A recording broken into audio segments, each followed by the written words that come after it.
كنتم خير أمة أخرجت للناس تأمرون بالمعروف وتنهون عن المنكر وتؤمنون بالله. الحمد لله وكفى والصلاة والسلام على المصطفى ولا حول ولا قوة إلا بالله العلي العظيم. أما بعد, mes chers frères et sœurs, beaucoup de personnes se posent la question: j'ai de l'argent, mais comment le dépenser? Avoir de l'argent, c'est une chose. Le dépenser, c'en est une autre. Car le prophète alayhi afdalus salati wa askat taslim fi sahih nous a rappelé que le croyant, le serviteur, ne quittera pas l'esplanade des comptes le jour de la résurrection avant d'être interrogé sur 4 choses. Et parmi ces 4 interrogations qui seront posées à tout serviteur, à tout croyant, à toute personne au jour de la résurrection, le jour des comptes, il y a la question suivante: ton argent. Où tu l'as acquis et où l'as-tu dépensé? Donc c'est 2 choses différentes. Première des choses, il faut s'assurer d'acquérir son argent de manière licite.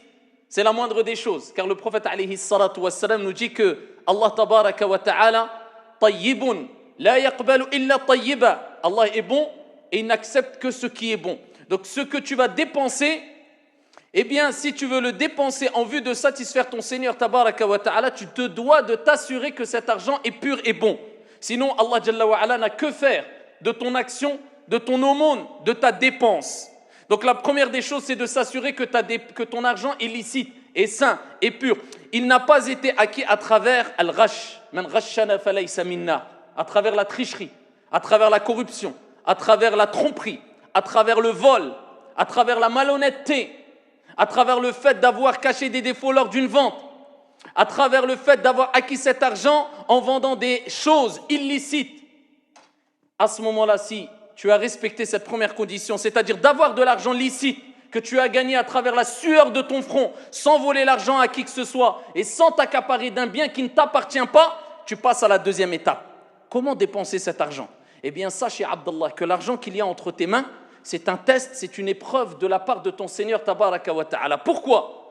Parce que Dieu te le rappelle à travers le fait qu'il te donne et qu'il le reprend. Le plus riche des riches parmi les êtres humains devra mourir. Donc il a eu cet argent, il repartira sans un seul billet dans sa tombe. Il devra laisser cet argent. Preuve en est que c'est un test. Dieu te le donne et Dieu te le reprendra. Tu l'as entre les mains aujourd'hui, demain tu ne l'auras pas. Même si tu es riche, que tu sois croyant ou non, dans tous les cas tu devras mourir et tu ne rapporteras pas ou emporteras pas des billets avec toi dans la tombe. Et même si tu le faisais, Abdallah, il suffirait de quelques jours ou quelques mois, eh bien pour que ces billets se désintègrent avec la terre, comme ton corps. Al-mal, malullah, l'argent, c'est l'argent de Dieu. Et c'est pour ça qu'à plusieurs reprises, Allah Jalla wa ala dit dans le Coran: wa anfiqu mimma razaqnakum, et dépensez de ce que nous vous avons octroyé, ce que nous vous avons donné. Donc l'argent que tu as entre les mains, du moins en tant que croyant, nous avons cette croyance, nous reconnaissons que c'est l'argent, c'est un bienfait, eh bien venant de notre Seigneur. Et à travers ce bienfait, Dieu nous éprouve, voir est-ce que tu vas lui obéir ou pas. Est-ce que tu vas utiliser cet argent d'une bonne manière ou pas. Est-ce que tu vas le dépenser pour satisfaire ton Seigneur tabaraka wa ta'ala ou pas, sachant que dans le hadith rapporté par Al-Bukhari ou Muslim, le prophète alayhi salatu wassalam nous dit: il n'y a pas un jour sans qu'Allah jalla wa ala envoie malakan, 2 anges, tous les jours. Allah envoie 2 anges et ils invoquent en ta faveur ou contre toi. Et ils disent en la faveur ou pour celui qui a dépensé dans cette journée-là. Ce n'est pas une fois par mois, ce n'est pas une fois par an. Et là, je ne parle pas de l'impôt obligatoire dans l'islam, az-zakah, qui est obligatoire, l'aumône légale, qui est de 2,5%, qui doit être retiré de ta somme amassée tout au long de l'année, à partir du moment où tu as franchi le nisab, le seuil minimum imposable, qui correspond à 85 grammes d'or, et pour d'autres, on prit comme référence l'argent. Je ne parle pas de cet impôt obligatoire, je parle des œuvres surérogatoires et entre autres, des aumônes surérogatoires. Chaque jour, Allah envoie 2 anges, et il y en a un qui dit: Ya Allah, il fait dua, malak, yad'u lak, il invoque pour toi, pas contre toi. Il dit: Ya Allah, accorde à toute personne ou à celui qui a dépensé une récompense ou une compensation. Khalafan.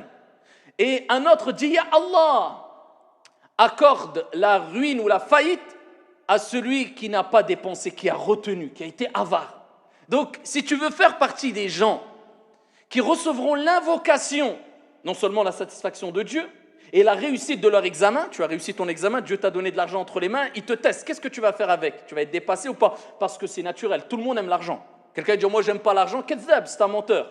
Al-mal ou al-banoun, zinatul hayati dunya. Les biens comme l'argent, eh bien, Dieu rappelle dans le Coran que c'est quelque chose que Dieu a enjolivé pour les gens. Wal-baqiyatu salihatu khayrun 'inda rabbik.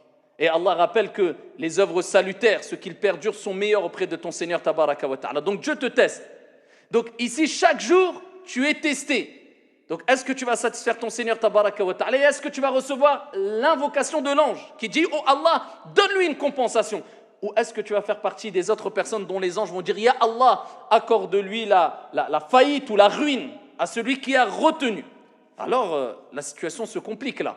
Parce que quelqu'un va nous dire, ça veut dire que chaque jour je dois donner de l'argent, mais je n'ai pas d'argent. Le prophète alayhi salam. Et ça, les textes que je vous cite, ça nous rappelle que Dieu aime énormément voir son serviteur donner. Pourquoi Dieu aime énormément voir son serviteur donner? Et comment le sait-on? Non seulement parce que Dieu en a parlé plusieurs fois dans le Coran, mais parce qu'Allah, Jalla wa ala, à travers son prophète alayhi salatu wassalam, nous a facilité à toutes et à tous le fait de donner des aumônes. À tout le monde. Il n'y a pas une personne dans cette salle-là aujourd'hui qui n'a pas donné une aumône aujourd'hui. Il n'y a pas une personne d'entre vous qui n'a pas donné une sadaqa aujourd'hui. Vous voulez la preuve, vous allez la voir. Donc ici, on voit à travers les textes que je vous cite qu'Allah facilite énormément aux musulmans croyants le fait de donner. Parce qu'Allah aime voir ses serviteurs donner, c'est un cadeau divin. Et c'est la preuve que le fait de donner a une grande place dans la vie du croyant et du musulman tous les jours.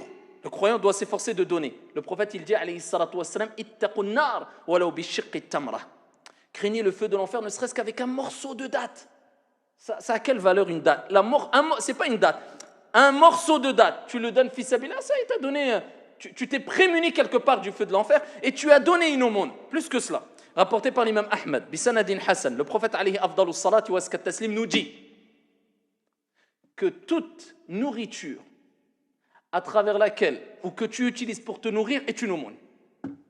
Tu achètes de la nourriture, tu te nourris, le prophète alayhi salam dit c'est une sadaqa. Pourquoi? Parce qu'Allah Jalla wa ala te dit de boire et de manger. Kulu washrabu wa la tusrifu. Buvez et mangez, ou mangez et buvez. Allah il te le dit. Est-ce qu'en mangeant et en buvant, tu as obéi à ton Seigneur Tabaraka wa Ta'ala? Oui. Donc tu es dans l'obéissance de Dieu à partir du moment où tu t'es nourri de choses licites, bien sûr. Parce qu'Allah est bon, il n'accepte que ce qui est bon. Et le prophète alayhi salam a rappelé que le voyageur qui a voyagé longuement et qui a les cheveux hirsutes et fatigué, couverts de poussière, lève ses mains vers le ciel. Ya Rab, oh mon Seigneur, alors que wa mashrabuhu haram, wa malbasuhu haram, alors que sa nourriture est haram, sa boisson est haram, ses vêtements sont haram, sont illicites.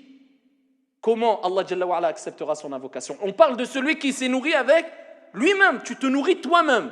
Si tu t'es nourri avec de l'argent licite, pour renforcer ton corps, pour faire du bien autour de toi et satisfaire ton Seigneur, tu as donné une aumône. Allah t'a facilité, alhamdulillah. Le prophète alayhi salam dans le même hadith, il dit, et ce que tu as donné à manger à tes enfants, c'est une aumône, sadaqa. Donc quand tu fais les courses et que tu vois à la caisse 200 ou 300 euros et que ton cœur veut s'arrêter, mets l'attention fi sabilillah. Dis-toi dans la tête, c'est fi sabilillah. J'en serai récompensé. C'est comme si tu les donnais fi sabilillah azza wa jal. Le prophète alayhi salam, il dit, et de même, ce que tu donnes à ton épouse, c'est une aumône. Ce que tu vas donner même à ton épouse, c'est une aumône. Et ce que tu vas donner à ton employé, Allah, à ton employé, c'est une aumône. À partir du moment où tu as été juste, tu as été équitable, et tu l'as donné pour lui permettre, avec cette intention de s'en sortir aussi, tu l'aides, c'est une entraide. Et entraidez-vous. De manière générale, on doit s'entraider. Eh bien, ici, c'est une aumône. Et les compagnons radiyallahu anhum wa ardahum ont dit, tellement que l'aumône est importante et tellement que ça prend une place centrale dans la vie de l'être humain, les compagnons ont dit radiyallahu anhum wa ardahum kama fi sahih, à l'époque, dans les premiers moments de la venue de l'islam, le prophète alayhi salam nous avait ordonné de donner de l'aumône qu'aux musulmans. Ensuite, Allah tabaraka wa ta'ala a rappelé que tout ce que vous donnez dans le Coran, en aumône, vous en serez récompensé pleinement, tout aumône que vous donnez. Et depuis la révélation de ce verset, le prophète alayhi salatu wassalam nous a ordonné de donner des aumônes aux musulmans et non-musulmans, peu importe leur confession, et il nous a rappelé qu'on en sera récompensé. Ça, c'est l'islam, rapporté par At-Tabarani. Le prophète alayhi afdalus salati wa azka taslima ayyuhal musallun. Il nous rappelle à travers un hadith qudusi ce que notre Seigneur nous a dit concernant le monde. Quand Allah Jalla wa Ala dit, le hadith est rapporté par Al-Bukhari, Ya ibn Adam, ô fils d'Adam, Allah nous interpelle. Anfiq, c'est un ordre. Dieu te dit, celui qui t'a donné, il te dit, quelque part, indirectement, réussis ton examen, ne te fais pas avoir. C'est moi qui te l'ai donné. Tu le donnes, je t'en rajouterai. Anfiq, unfiq alayk. Dépense et je dépenserai pour toi. Donc on a compris que on doit dépenser son argent pour notre famille, pour faire du bien, pour, si minime soit-il cette somme, mais il faut vivre avec cette vision-là qui est je dois donner, je dois partager, je dois faire profiter les gens, car cet argent-là est une épreuve et plus je donnerai et plus Allah Azza wa Jal fera accroître mes bienfaits et mon argent. Voilà pourquoi le prophète alayhi salam a juré en disant il n'y a aucune aumône, il n'y a aucune dépense qui a fait diminuer quoi que ce soit à une aumône. Ça n'existe pas. Quelqu'un qui donne avec l'intention de satisfaire son Seigneur à un pauvre, à un nécessiteux, qui nourrit pour une œuvre salutaire, pour la construction d'une mosquée, pour tout ce que Dieu aime, eh bien qu'il sache que le prophète a juré, c'est une promesse prophétique, alayhi afdalus salati wa azka taslim, que ça ne diminuera en rien à son argent. Qu'est-ce qu'il nous faut de plus si nous avons certitude quant aux paroles du prophète alayhi salam, alladhi la yantiqu anil hawa, celui qui ne parle pas poussé par sa passion, mais ce n'est qu'une révélation émanant de son Seigneur. N'aie pas peur. Après, il faut adapter un juste milieu, sachant que les dépenses que tu fais pour ta famille, c'est déjà une aumône. Eh bien, tu laisses d'abord une partie pour ta famille, bien sûr. Et tu as le droit de faire des projets, tu as le droit de boire, tu as le droit de manger, tu as le droit de te faire plaisir, d'acheter des cadeaux pour toi, ta famille, les gens. Mais il faut aussi qu'il y ait cette part d'aumône, d'argent, qui soit donnée à titre de sacrifice. Parce que plus tu fais une chose et qui demande du sacrifice, plus la récompense est grande. Pour les gens à l'extérieur, pour les projets, pour ce qui satisfait Allah Jalla wa Ala et surtout, toujours se mettre en tête que tu dois être intelligent. Comme quand tu investis dans les choses qui rapportent le mieux pour une retraite de quelques années dans la vie d'ici-bas, dans un commerce ou autre, eh bien cherche à investir dans ce qui rapporte le plus pour ton au-delà. Dans les choses qui, quand tu sais tu vas donner de l'argent, eh bien ça va être une sadaqa jariya, qui te fera profiter et tourner ton compteur de hasanat longuement. De plus, nous sommes pendant le mois du Ramadan. Alors les paroles que je dis, c'est bon et c'est valable pour Ramadan et pour en dehors du Ramadan.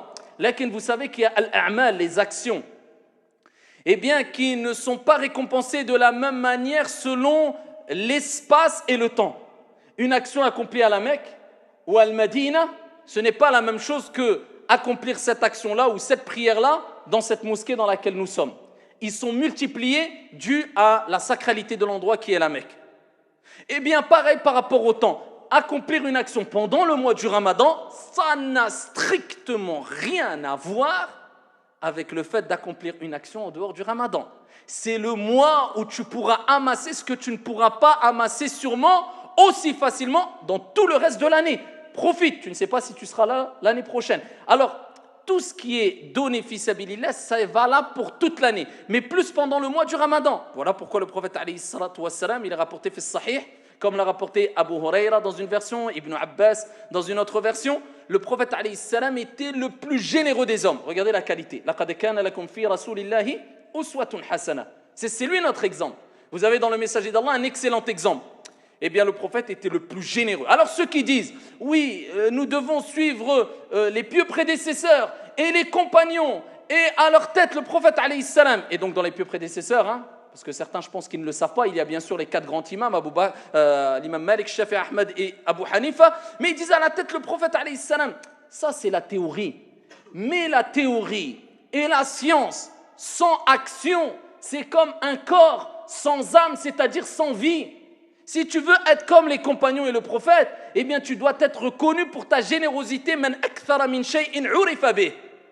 Et souvent des gens qui parlent des pieux prédécesseurs, eh bien malheureusement, quand ils parlent plus qu'ils agissent, eh bien, on voit qu'ils sont connus pour leur avarice. On dirait qu'ils ont ici pire que des pinces dans les poches. Et quand il faut donner fils sabilillah, ils trouvent 1000 excuses. Je ne donne pas parce que tu veux suivre les salafs, les pieux prédécesseurs. Eh bien, donne et sois pas avare. Quand il y a l'occasion de donner pour une mosquée, donne. Pour un pauvre, donne. Et sois généreux fils sabilillah azza wa jal. Et si tu as de l'argent, c'est pas 1 euro ou 2 euros. Donne, vraiment, donne concrètement, ya Abdallah, comme faisaient les pieux prédécesseurs. Le prophète alayhi salam était le plus généreux des hommes.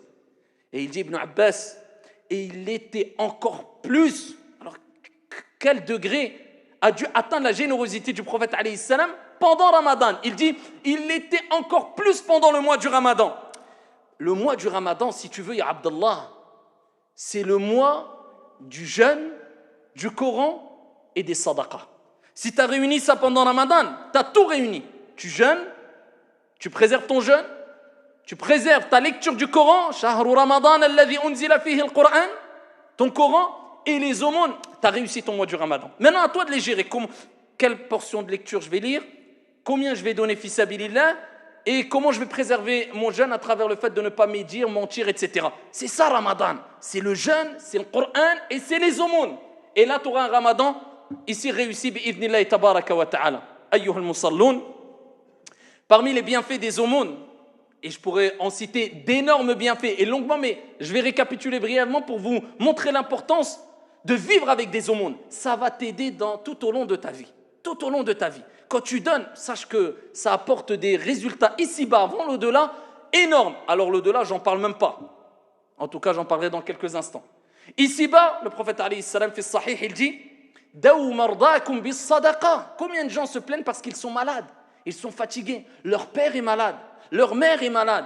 Touchés d'un cancer, d'une maladie, Le prophète alayhi salam, bien sûr, tu dois avoir recours aux remèdes apportés par al-mutakhassisun, les experts en la matière, les médecins, les hôpitaux. On n'est pas une secte à se dire non, on côtoie plus de médecins, plus non. On va voir le médecin, etc. Mais parmi les remèdes spirituels, très efficaces, car ça vient du prophète alayhi salatu wassalam, on y croit fermement sans l'once d'un doute. Le prophète alayhi salam dit guérissez vos malades par l'aumône. C'est-à-dire quand tu vois que tu es malade ou quelqu'un est malade, tu donnes une aumône fi sabilillahi azza wa jal pour satisfaire ton Seigneur tabaraka wa ta'ala par obéissance à Allah azza wa jal, et tu vas prouver que tu as une certitude en Dieu parce que le prophète alayhi salam a eu cette révélation venant de Dieu, et tu mets l'intention pour que ton père ou toi ou ta sœur ou ta mère elle guérisse. Donc certains, beaucoup maintenant aujourd'hui, ils donnent des aumônes et ils disent Allah hafdak, prends cette aumône, cette sadaqa et demande à l'imam de faire dua pour moi. Allahu a'lam, peut-être je vais faire 10 dua pour toi. Ça ne sera pas accepté, peut-être que Allah n'accepte pas mes dua. Peut-être toi, ta dua est acceptée.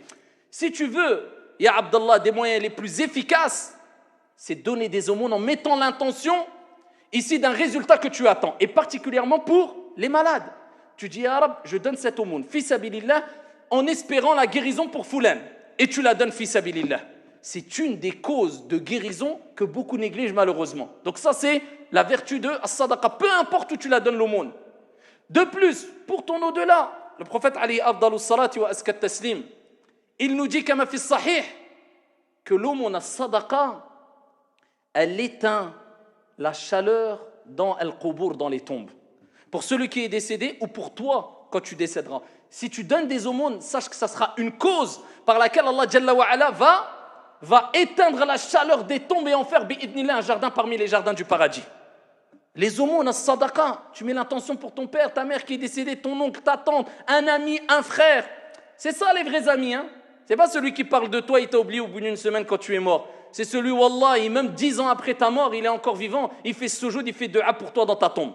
Ah, mais les faux amis qui s'aiment pour satisfaire ici leur passion, ou bien pour faire mal à d'autres personnes, ou pour des choses éphémères, ou basées sur al-batil, le faux. Tu crois que cette personne-là va penser à toi quand tu seras mort au bout de 2 semaines? Faut pas rêver. C'est comme ça que tu penses aux gens. Pense à Foulan, donne une aumône, afin qu'Allah Jalla wa Ala, eh bien, ici apaise ses souffrances. Si Allah Jalla wa Ala décidait qu'il souffrirait normalement dans la tombe, mais dans tous les cas, c'est un bienfait pour sa tombe. Au jour de la résurrection, le prophète alayhi salam, kama fi sahih, il rappelle que les gens, il y a des gens au jour de la résurrection, le soleil sera au-dessus des têtes, ils seront protégés du nombre. Ça sera quoi? Leur aumône. Allah Jalla wa Ala va faire que leur aumône, les sadaqas qu'ils donnaient, eh bien, ça sera une ombre. Et cette ombre, elle restera jusqu'à ce qu'Allah juge entre les gens, jusqu'au moment du jugement. Donc toi, tu vas être, alhamdoulilah, imagine-toi, les gens, ils sont en train de souffrir, le soleil au-dessus des têtes, dans des situations très difficiles, et toi, tu es ombragé par une ombre. C'est quoi cette ombre? As-sadaqa, c'est ton aumône. Allah Azza wa Jalla l'a pas oublié quand toi, tu l'as oublié. Tel jour, tu as investi dans quelque chose de manière très intelligente, ça a tellement tourné, ça a tellement fait fructifier tes aumônes, et bien que cette aumône va venir représentée par une ombre très large et qui va t'ombrager et qui va apaiser tes souffrances ce jour-là, jusqu'à ce qu'Allah Jalla wa Ala, juge entre les gens. Nous sommes pendant Ramadan et vous savez que le prophète alayhi salam a dit au jour de la résurrection, des gens seront appelés par Babur Rayyan, la porte de Rayyan. C'était ceux qui jeûnaient et qui avaient l'habitude de jeûner souvent aussi. Et il y a une autre porte, parmi les portes du paradis, qui est appelée Babus Sadaqa. Il y a des gens, ils seront appelés Fulan ibn Fulan, Udkhul min hadha al-bab, Babus Sadaqa, par cette porte-là. Pourquoi? Parce qu'il était, ou il faisait partie des gens qui donnaient beaucoup. Dès qu'il y avait l'occasion, il recherchait. Ah, je peux investir là, je donne. Je peux investir là, je donne. Intelligemment, de manière équitable, juste, sans exagération, sans laxisme. Eh bien, ceux-là seront appelés par cette porte, la porte de l'aumône. Babus Sadaqa, au jour de la résurrection, pour rentrer au paradis. Quel honneur, Allahumma ja'alna minhum. Et ça, c'est des gens qui ont réussi à passer l'examen que Dieu leur a donné à travers ses biens. Sufyan al-Thawri, rahimahullah ta'ala, quand il voyait quelqu'un qui venait demander de l'aide, quelqu'un qui demande de l'argent, ça c'est une grande leçon et je terminerai avec ça, apprendre. Quelqu'un venait demander de l'argent, de l'aide, eh bien Sufyan al-Thawri, alors que d'autres disent, quand ils voient quelqu'un qui leur demande de l'aide, oh encore lui, oh encore il va nous demander, oh toujours des hommes, oh toujours sadaqa. Sufyan al-Thawri, dès qu'il voyait quelqu'un qui demandait de l'aide, il disait marhaban, bienvenue à celui qui va laver mes péchés. Bienvenue à celui qui va laver mes péchés. Il savait que c'était un cadeau de Dieu. Dieu lui a donné une opportunité de se rapprocher de lui, de donner des aumônes afin de se purifier et afin d'être récompensé par celui qui aime les aumônes et qui a rappelé à travers son prophète alayhi salam que parmi les meilleures des actions, c'est le fait de donner des aumônes et particulièrement le fait de nourrir les pauvres ou d'abreuver les gens. Eh bien, il disait marhaban, bienvenue à celui qui va laver mes péchés le jour où les gens ne se rendent pas compte que d'adorer Dieu, que de dépenser, que de voir que des gens te demandent de l'argent, il te facilite le fait de te rapprocher de Dieu. Quand les gens ne prennent pas conscience de ça, ils prennent cela comme une corvée plutôt qu'une adoration.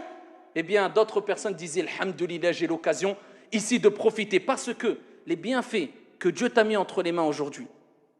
Et ici, il faut savoir qu'ils ne seront pas éternels et que peut-être demain tu ne les auras plus. Ces bienfaits qui te permettent de te rapprocher de Dieu. Tu peux donner pour une mosquée, tu peux donner pour un pauvre, tu peux donner pour peu importe. Tu peux être bénéfique, tu peux assister ton frère, aider la communauté. Peut-être aujourd'hui tu peux le faire. Mais peut-être demain tu ne pourras pas le faire et tu voudras le faire. Et c'est comme si Dieu te dira indirectement trop tard. Tu as eu l'occasion, tu n'as pas voulu, tu as pris ça comme une corvée, tu ne l'as pas mérité. Maintenant tu ne l'auras pas et tu peux toujours courir pour l'avoir. Et voilà pourquoi Allah dit dans le Coran al-Karim qu'il y a des gens qui diront au jour de la résurrection an taqula nafsun ya hasrata ala ma farrattu fi jambillah. Des gens diront au jour de la résurrection. L'âme dira an taqula nafsun, parce que c'est ton âme qui s'exprimera.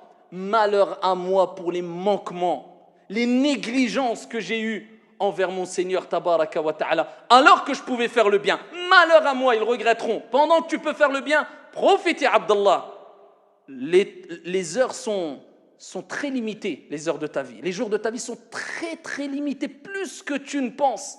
Peut-être que Dieu a décrété que tu mourras ce soir. Profite au meilleur et de la meilleure des manières de tous les bienfaits que Dieu t'a donnés, surtout les bienfaits qui te permettent de te rapprocher de ton Seigneur tabaraka wa ta'ala. Et pour terminer, n'oublie pas, ayyuhal akhyar, que le prophète alayhi salam nous a rappelé qu'il est encore très simple de gagner beaucoup de récompenses, particulièrement pendant le ramadan à travers des aumônes. Le fait simplement de nourrir un jeûneur, tu as la récompense de tout son jeûne, sans que cela ne diminue en rien à la récompense de son jeûne. Et même celui qui n'a pas les capacités, le prophète alayhi salam a dit, même si c'est avec une date ou quelques dates.